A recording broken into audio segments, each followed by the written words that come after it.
Muling iginiit ni House Speaker Pantaleon Alvarez na lugi ang Bureau of Corrections sa pinasok nitong JVA o Joint Venture Agreement kasama ang TADECO o Tagum Agricultural Development Company.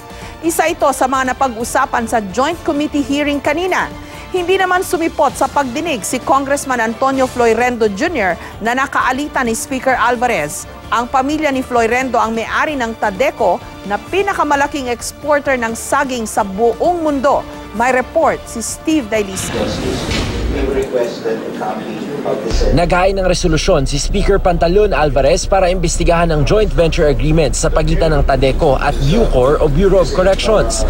Ayon kay Alvarez, renta lang ay binabayad ng TADECO sa BUCOR para sa paggamit nito sa mahigit 5,000 hektaryang lupain ng Davao Prison and Penal Farm sa Davao del Norte. Lugi raw ang gobyerno rito.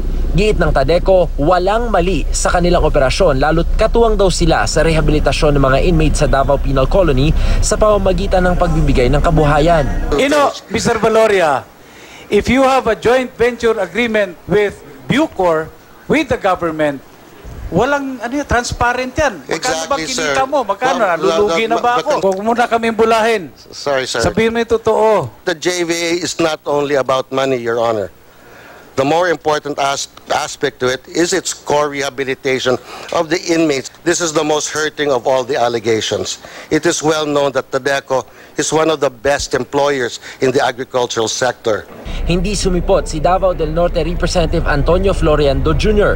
Ang pamilya ng kongresista ang may-ari ng TADECO, ang isa sa pinakamalaking exporter ng saging sa buong mundo.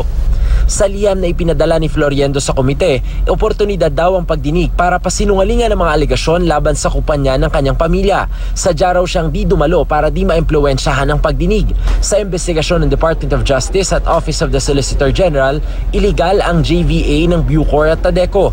Kaya ipag-uutos ni Justice Secretary Vitaliano Aguirre II sa BUCOR na maghain ng kaso para makansela ang kontrata. Pero mas mabilis daw kung ang Pangulong Rodrigo Duterte mismo ang magkakansela nito. I believe it is only the Bureau of Corrections that could question this particular, the constitutionality or the validity of this particular contract, because BUCOR is the contracting parties. I recommended that the same be cancelled by the President because that's the easier way. Si Floyrendo ang nagbigay ng pinakamalaking donasyon sa kampanya ni Duterte noong 2016 presidential elections. Steve Dailisa, GMA News.